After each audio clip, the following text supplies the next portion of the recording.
It's about Livestreamfail. Now, Livestreamfail is, if you don't know, a subreddit. It has 1.4 million members, which all things considered isn't extraordinarily huge. There are larger subreddits, but like even my YouTube channel has double the amount of people who have clicked the follow button at one point in their life. I mean, it's not the biggest subreddit, but it is the biggest subreddit dedicated to Twitch like that. However, Livestreamfail is, at the end of the day, a huge cultural hub for Twitch streaming mainly. A bit of YouTube streaming, but mostly Twitch streaming. And you might have used it yourself. A lot of people do. And I think probably 90 to 95% of people do, just to catch up on clips. It's kind of what you do. You go to here, and you're like, oh, what happened today? And you click on this, and you're like, oh my God. What? Holy shit. Iron Mouse not only broke 1 million followers, but became the most subbed female streamer of all time. She also currently has the most subs than anybody else right now, which I don't think female streamer has ever done before. I could be wrong. That's awesome. But I don't think they have. But that's not what it really is about anymore. It's not about fails, and it's not about great funny clips. It's mostly about news revolving around streamers. If you look at the top year of posts, the most upvoted things are news things. You know, Spanish comedian The Face of Keck W passed away. Twitch got leaked. A Dream promised to donate money, and he did not stream that month. Twitch added a hot tub category. That was a big post. Almost none of these, except for the Happy Hob, which deservedly so, are clips of streams. And if you dig a little further, you know. I mean, that's not really fair.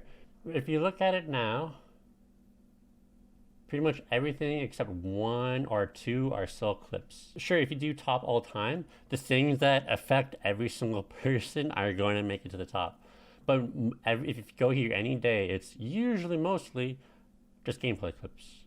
And if you dig a little further, you notice that it's not really live stream fail. It's select dozen or so streamers who we enjoy media tabloid. I mean, I guess that's like somewhat fair. Like there's definitely it ebbs and flows. Like there was times where it was like completely just full of like OTK clips or like XQC clips and stuff like that. But like if you just pick the random day, like as I'm recording this, so you have like 8 people I've never heard of or are very small that have made it to the front page out of like the 20 front page posts, which actually isn't that bad. Like if you're someone who is like a small streamer who made it at the front page, that's good. It's always going to bias the more popular streamers because they have more people to vote things up. For the most part, this is a bit outdated. This is about 8 months old, but these are the number of clips and followers by channel. And as you can see, the majority of clips are done for these 24 or so people, one of which I am. My name is right here. I think things are a little bit different now. I'm not posted nearly as much anymore, partly because the move to YouTube, and a lot of people just don't like me for that, which fair game. I don't know if it's because people don't like you because you moved to YouTube, but just YouTube clips in general are usually posted less. But it's also interesting to see NMP, like he has LSF farming down to science. He has like one of the lowest viewership out of these people, but way more clips than anybody else. But this is the breakdown. As you can see, there's a couple dozen people here, and they're not the biggest streamers, you know? Clint is in here, although he streams once every few months, and even did so back then. And then even smaller streamers are in here. But it's because Livestreamfail enjoys their content and posts them here. And this can be a good thing for creators. Like a few people have had their channels grow. Even me probably have had. It's hard to obviously get numbers for this, but I feel like a few people is kind of underselling it. I think people do put a lot of stock into it, more than they should. But like pretty much all of the people who were like Austin shows that were getting posted here got careers because of Austin show and LSF. And like you've seen people grow from like small channels to like massive like 10 to 15K average viewers. But then again, I guess you could argue that it has more to do with Mizkif than LSF. But it's hard to separate Mizkif and LSF because they're kind of like the same thing. Had some growth. I got to 10,000 viewers mostly from just posting YouTube videos and bringing people over. But when I did PogChamps, the chess event, a lot of the clips that from me just fucking around with people and talking shit in the chess world, which is kind of a rare thing, were posted on that website. And people are like, oh, I'm interested. And I think there was a little bit of a growth from there. But I think it saturates very quickly. It's 1.4 million people. I have 3.1 million followers on Twitch. Pretty much every active user on Livestreamfail already knows my face, and I don't think I will get more views from them if they see it again. I don't. So I could get trouble in just getting into this because I never studied this, but that just doesn't seem true to me. Maybe Aatrox can come out and call me an idiot for saying this, but here I go. So like I saw Ludwig on Livestreamfails because of the chess stuff. And then I really didn't tune into him because whatever, just some random dude, sure. But then like week after week, he would get like a clip or two on. I'm like, okay, this guy actually seems pretty funny. I'll check him out. And now I'm watching all of his videos every day. And even so, I'm watching his second channel. And like just the premise of it without like personal experience, just because someone knows your face or your brand doesn't mean you don't want to advertise more. Like, why would any major corporation ever advertise ever again if that were true? Everybody knows McDonald's, but they aren't advertising so you know their name. Like, they just constantly want, like, your name to be at the forefront when they think, oh, fast food, McDonald's. Subliminal messaging even there. I didn't even notice you had a McDonald's sign there. So I think just because people know your face doesn't mean advertising isn't still beneficial. Because every time you see it, you're going to remember, and it's going to be stuck in your head, and you're more likely to check them out eventually. Initial exposure that can be really helpful, and then from there it falls off pretty fast and becomes kind of like a drama tabloid circle. And I know it has a lot of negative effects on streamers. And the goal of this, by the way, is not to advocate at all for people to boycott it or to find a new live stream fail that actually has fails, but more so, I think, to talk to maybe even other streamers or creators. Because I think there is a huge overemphasis of the importance of discourse on live stream fail. All right, so I think you could very easily call it a drama subreddit, and I'll say sure, that's fair. But I also think a lot of the toxicity people talk about is just people disagreeing with what someone says. Being a streamer or content creator, you have a lot of people who will just like blindly agree with you, and I think that's bad. It just becomes like an echo chamber, right? Livestreamfails is on the other end of the spectrum, where if they disagree with you, they will let you know. And sometimes they take it too far, but most of the time, those get voted down. And Toast got into this a little bit, but I've seen firsthand the emphasis that streamers put on this website. I'm not going to name who, you can probably guess, but multiple huge streamers pull out their phone and pull out Reddit and pull out Livestreamfail like I would imagine a celebrity does when they're going to like People magazine to see what juicy gossip is. In the same way that I imagine it's toxic if Orlando Bloom pulls out People magazine to see who they're accusing him of cheating. I think that's just like this weird thing with society now. Like going outside of your bubble, like listening to the other side of things is like now considered a bad thing. Obviously, like the pure hate is stupid and you shouldn't have to see that kind of stuff. But like just seeing somebody who disagrees with you isn't necessarily a bad thing. It's toxic to look at this this generally not useful discourse around random things, you know, and sometimes it's hard to avoid. Like, for example, Cutie, she threw on and announced that she's doing an award show, the Streamer Awards, and she's doing it with Maya. And a lot of people were pumped about it. And a lot of the streamers were too. They reached out to her. But the people on Livestreamfail, again, it's select few in the grand scheme of things, were pretty cynical about it, pretty rude about it. And for someone like me, I don't know. I have a weird fucked up brain where I read that shit and I go schmeep, and then I go play Super Auto Pets, eat a gummy, and watch anime. That's me. That's me. But that's not everybody. Most people are human, and words hurt. So when you read words that are mean or discouraging, it just feels bad. And I think Livestreamfail has again and again and again proved to just be kind of a vat of negativity. And it honestly... So it's so weird to me to be like, a select few people are negative.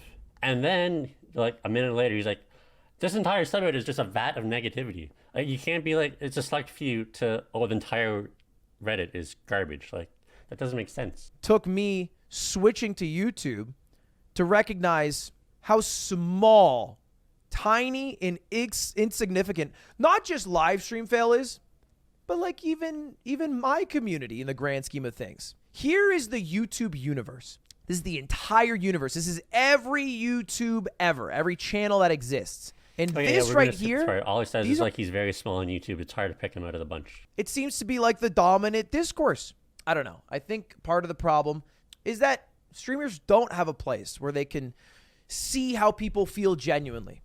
Because I'll be honest, when I read the comments on my main YouTube channel, That's so weird. You say you don't have a place where you can see people when they're being genuine, but then you go to like this neutral area where people are being genuine, and then you discount everything they're saying just by saying it's toxic and mean. I don't really put much value into them. It's kind of an echo chamber of people being overly positive because they like the bedrock of content I made, which is why That's like all streamers chats, YouTube's, you can expect that, right? Makes sense. I really like Mogul Mail. Because Mogul Mail, I feel like I get into more random shit, more different topics, and more opinions about things. And sometimes I just ask straight up questions. Like I uploaded this video about NFTs, and I just asked an honest question to the audience, to the people that watch me. What do you think about me working with Coinbase? And it feels like this channel has way more genuine conversation than any other channel. I mean, the Gideon versus Pokimane thing, I replied to like 20 different Gideon fans. Not out of like spite, not like, fuck you guys, suck my balls. More so like, hey, why do you feel the way that you do? Is it because you're lost in the parasocial sauce? Or maybe I'm coming at it from the wrong angle? And it changed how I made the future videos. And I think it was a more genuine discourse. And let's be honest, the way this situation ended, I think it worked out. I think it all worked out. I'm not going to say that I'm the mastermind behind these two coming together and the beef being squashed, but I think it fucking worked out. And I think that was a pretty cool and honest conversation that would have never happened on a platform like Livestreamfails. And Okay, so let's see how honest and open his conversations are. So I tried my best to look at this. I went through the comments on this video. So the premise of the video is Livestreamfails bad and toxic. Streamers think about it too much. So I scrolled through all these comments to try to find like honest discourse. And it's just, I completely agree. It's crazy how much weight people put into LSF. LSF is a crab bucket of hate watchers. I like this channel because it feels like we can talk and have a conversation. I feel sorry for Cutie. A big problem with LSF is that it only takes like 200 people. Honestly, this is the type of content that I personally enjoy from Ludwig. I mean, that's fair. I actually like all of his content. I mean, don't get me wrong, his main channel is dope, but it's also just mostly wacky videos. Sure. I hope Cutie knows that there are tons of people who appreciate what she's doing. Your journalism degree really helps to bring up this channel. Okay, this channel is more chill. It feels like having a conversation. So it's just repeating what he said. Ludwig telling his thoughts is so refreshing. I respect Ludwig being vulnerable and real. Ludwig trying to explain how he went, and it goes on and on and on. And like I read a lot of these comments and threads trying to find like real conversation, and it's literally just parodying what he said. So it's an echo chamber. I found someone. Oh, what was his name again? Rube. This is the only comment that I could find. See how far I had to scroll down to find one? I kind of disagree with you here. While there are problems with toxic behavior on there, it's fairly limited and moderation got better. You show the top posts of last year, which were mostly new posts, and were okay. But you could have shown the daily page too. If I look now on LSF, there is zero controversial or bad content, just funny, weird clips. And when there is controversial stuff, I think it's one of the few places that is able to call out bad stuff, because the creators' channels are mostly echo chambers. Although in those cases, and it goes on, right? So to say that Reddit, you can't have an honest conversation is weird. Because let's take his example. Talks about Cutie Cinderella and her drama around her award show. So let's go and read it. I can't wait for your mom to win every category. I voted Forza on every single one because you know damn well he will not know this even existed. I guess that can be kind of toxic, but I mean that's just Forza in general. He goes to nothing. Why is there a separate award for Valorant?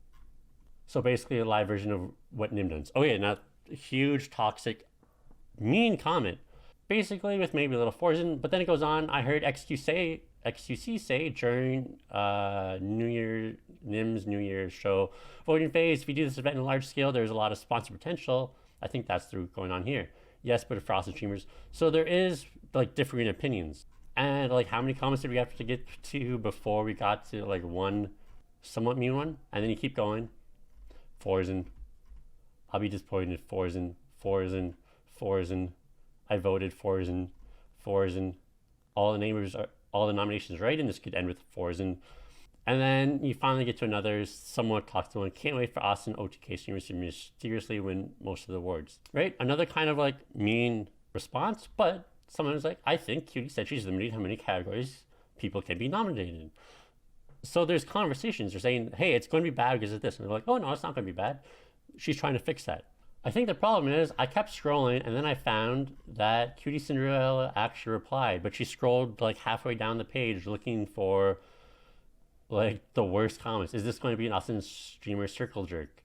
No. And then like someone defends it right away.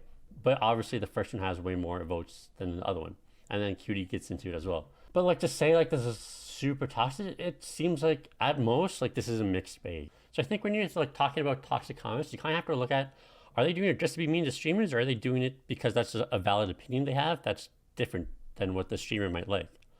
And like comparing it to Nim's stream, it's like, personally, I think that's kind of a stupid thing to say, because like how many gaming award shows are? Like literally everybody puts on a gaming award show, like every news site, and like there's dozens and dozens of award shows and no one really calls that out. So to call out Cuties for that is kind of stupid, but not super toxic. Like they aren't saying it's going to be bad. It's going to be like, hey, Nim already does this. And like the other comment that was brought up was, it's just going to be like a circle jerk. And like, sure, that's kind of mean to say, but that's said about literally every award show I've ever heard. Oscars, Emmys, Grammys, whatever. Everyone always just says it's a bunch of like famous people circle jerking about how good they are. So like it's not unexpected that they would say this about another award show. I've been trying to not browse social media at all this last week.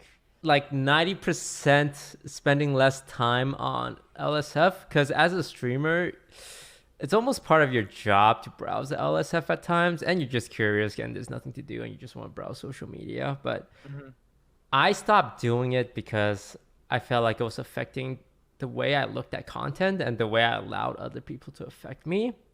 And I see this effect on other streamers as well, because when the DMCA stuff was happening, I noticed a lot of streamers had an opinion that was popular with LSF that I don't think they necessarily have, but they found it like, oh, it panders to this crowd.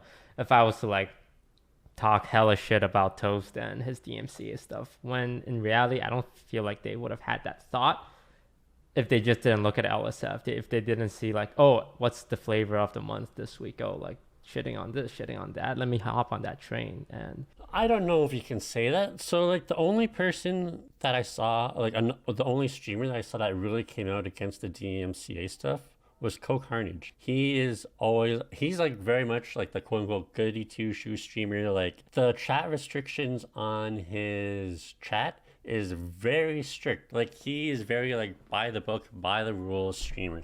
So it makes sense that he would come out and be like, why are you guys doing this? It could actually just make the platform worse for me and my viewers. LSF is fucking tiny. Like as a community, they're just like it's one of the few points where everyone groups together to talk about things, and they're not a hive mind.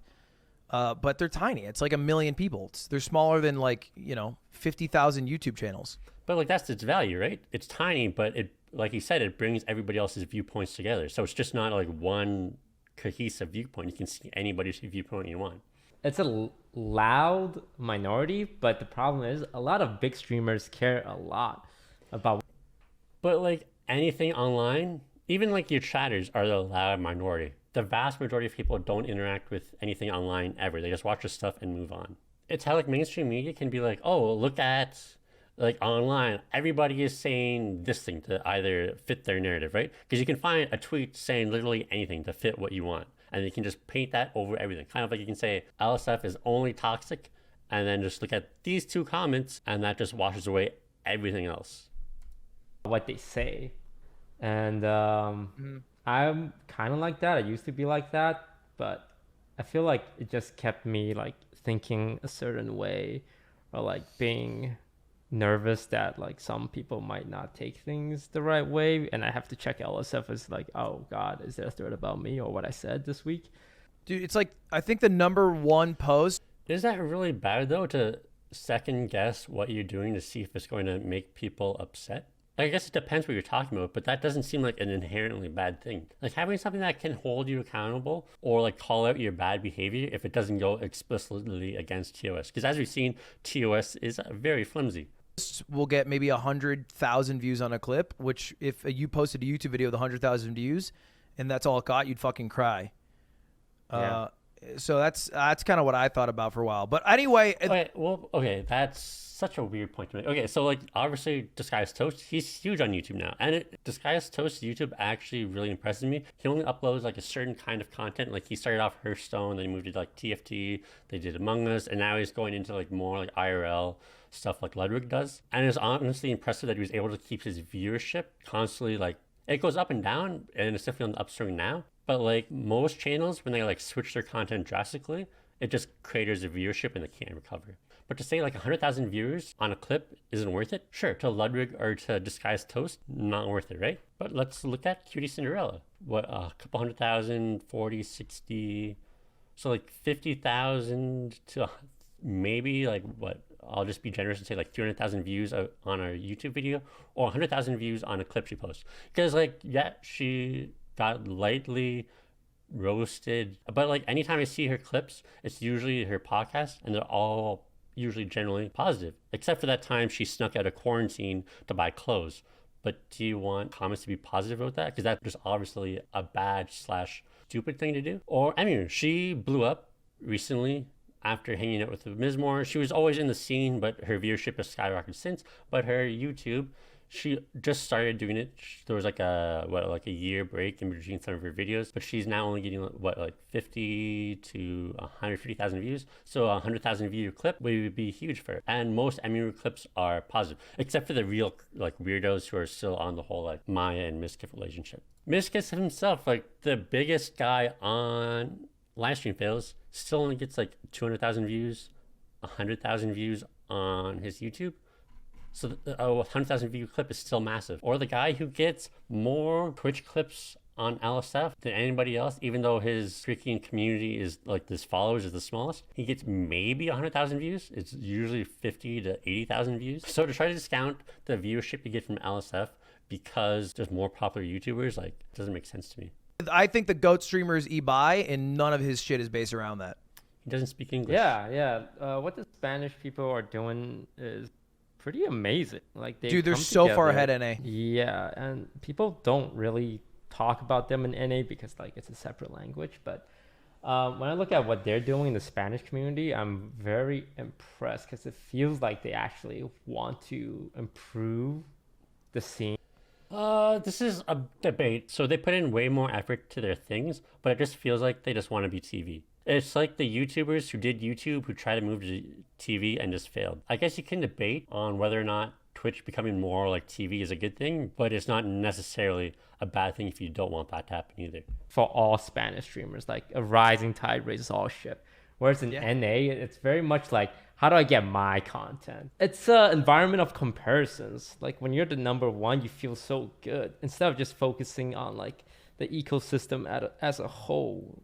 And so maybe he's changed, but it's kind of ironic coming from Toast saying that, because he's definitely talked about how his strategy was he would find people in the Hearthstone category, find their times when they streamed, and then he would just copy their stream schedule. So his name would be at the top of the Hearthstone, and all the new viewers would come to his, and he would starve everybody else. So maybe he saw the error of his ways, but it's funny coming from him that, because that's what he did. And I've been pretty sad about that. Yeah. It's not necessary. Yeah, I think that's... Wait, is your thing, by the way... It's not necessary, but he's proven it's definitely works. When this stream will only end when I have less than 26 viewers, is that real? Yeah, but that number goes up by 1 every 30 seconds. That's kind of sick. It's the idea of doing a subathon, but like you, I don't feel comfortable taking like too much money from my viewers and putting it directly in my pocket. Mm-hmm. Both because of like I'm a pretty wealthy guy, and also I don't think I can get away with doing that without being absolutely shit on. But like if I had taken the money, I wish the opinion would have been like, oh, you know, that's because he's doing a subathon and these viewers are donating their money willingly. It's not gonna be... I always find it weird that people get upset that people donate and sub to streamers. Like, let them do what they want with their money. Like, I spend my money on way stupider stuff than giving it to somebody else, like Toast. Jesus. Be like that. It's gonna be like this rich ass motherfucker is taking money from the viewers and just sleeping on stream or like doing lazy reacting to videos. Like, dude, I saw people talking shit on Iron Mouse's subathon, and like even listening to like 2 minutes of her story, it's like probably one of the like the easiest people to get behind giving money to, and everyone who does it does so like so willingly, but there's still people who will be out there like cringe. That's the whole mainstream media. This one or two Twitter comments, see, they said this thing, so everything is cringe. Like, let's go and look at the Iron Mouse subathon. Okay, so this is when she got 30,000 subs in 3 days of streaming. 30k subs in only 10 hours on the clock. How many subs per second? So they're just asking why the time's so low. And then someone just explains right away. And it has more upvotes than this guy saying that, oh, she started at 15k, so she only got 15k subs. Oh my god, guys, we did it. I wish streamers wouldn't use words like that. That enables some parasocial shit. There is no way the streamer is only the one making money. On the other hand, you're losing money, time, and not making progress in your life by watching that streamer. That seems like a very Ludwig thing to say. For the record, I've literally never donated to a streamer or subbed with anything but Prime, but why do people get so mad over stuff like this?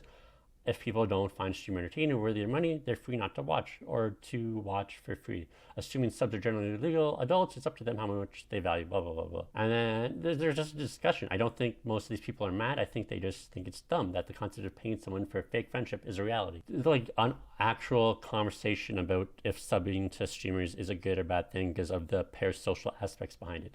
Amazing achievement. And I don't really like going farther down than this, going through comments, because I always discount them when people are trying to say it's toxic, because when you get down this far, it's not usually the majority opinion. So then she gets #1 worldwide on Twitch, and let's see what the comment section is for this. Someone is asking for lore. Can you tell me #1 is what subscribers, configured viewers, and then it looks like there's a conversation on if she's going to beat the all-time high. And this is why if XQC ever does a subathon, it'll be scary. He has 90k subs right now, streaming normally. But I mean, then again, XQC streams are like 20 hours long, so kind of like a subathon anything. Subathons are so weird.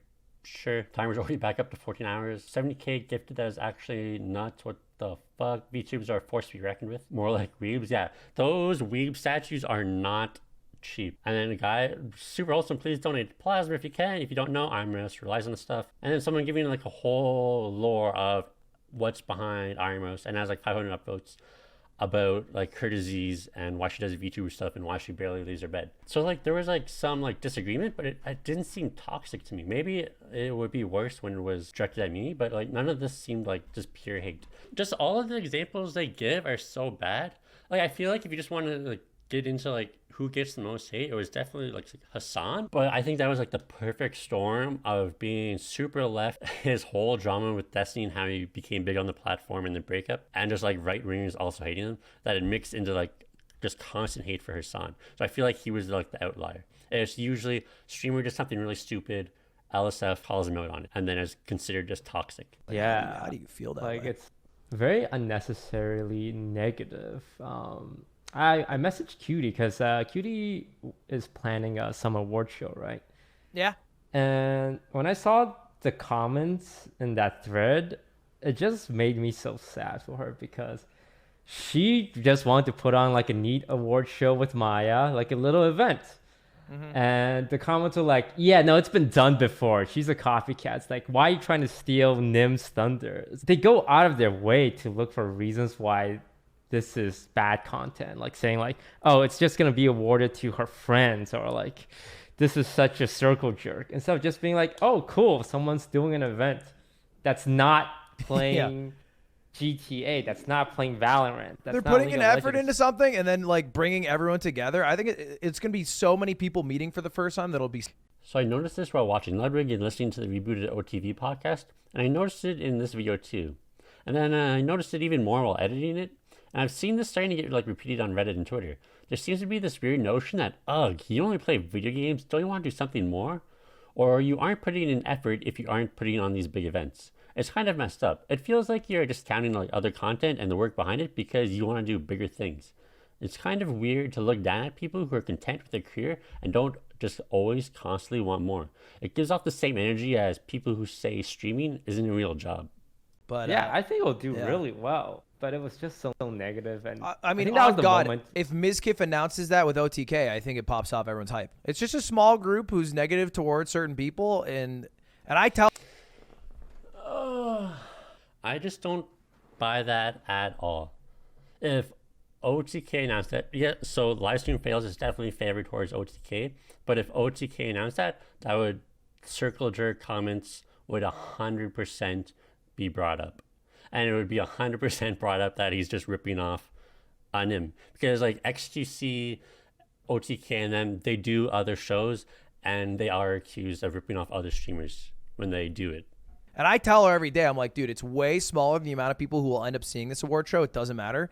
But, you know, she's human. She reads a mean comment. She's sad for the day. So I think she really appreciated that message you sent. That was really nice. I don't think Cutie is generally hated on LSF. Like I said before, her podcast with Maya, all of their clips are generally upvoted and are generally good, other than the one time that they did something stupid, breaking quarantine. So it's weird to say that like using her as an example of this doesn't make sense. So if she said that about Alinity like a couple of years ago after the whole cat drama, that would make sense because everything after that was super hateful. But even now, like she's like quote unquote reformed and LSF seems to like her now. Like I said, I think like the best example would have been Hassan, but I think he's like an outlier. If I didn't read LSF or like Twitter or social media, I probably would still be streaming Naruto and having a good time. But because I read all of that and because I let what other people are saying, like everyone and their opinions flood my brain, I just started like second guessing everything. Like I didn't know if I was doing something because I wanted to do it or because I was like... Yeah, no. I mean, I think you hold strong, dude. Your YouTube has been fucking dope lately, and I think that's the thing you just go down and you stay confident in that. But he'd be doing Naruto if he didn't read those comments. I don't think that's a bad thing. You saw someone else's differing opinion and you took it into account and changed your mind. Like me personally, I do not care at all about DMCA. It's a system put in place by Disney to protect freaking Mickey Mouse. Like, it needs to be fixed, but you have to realize playing with the DMCA line, it can have serious negative effects on everybody on the platform if Viacom comes in and did what they did to Twitch like they did to YouTube. Yeah, I took a page out of your playbook for that one. I'm like, Yeah, I think it's working, man. This Looks Ludwig good. guy's a fucking genius. Godspeed, King. And then we get to rock climb Farewell. together. Yeah! So even though I've disagreed with like pretty much everything they've said so far, I don't necessarily disagree with their entire point. I think like streamers reading LSF can be bad for the mentals if they can't handle it because it's not going to be an echo chamber that everybody's used to. But that's like with any social media. And at least with Reddit, there is some moderation and usually the good comments are upvoted and like super toxic stuff is downvoted. Except for like in some cases. And like years ago, it was like way worse. It's gotten way better. Like I think I've gotten like way more popular on TikTok than any other platform. And that's kind of how I wish Reddit was. Like I wish when like I post like a TikTok where I disagree with Ludwig, because like disagreeing with Ludwig on TikTok is not the thing to do. You get a lot of comments coming to defend him and call you an idiot. But like the thing I love on TikTok is you can just click on their name and then you get usually like a picture of them, or you can see like the videos they uploaded, and then you see it's like a 10-year-old who like spends his time rating like new Beyblades. So then you start saying, oh, his hateful comment, like, do I really care what he thinks? So yeah, something I think like I agree with his main point somewhat. I think it's kind of overblown, the toxicity. It's usually like one or two people, and like the really toxic stuff gets removed or deleted. But I think it's just generally for conversations. I just really disagree with like pretty much every example he gave.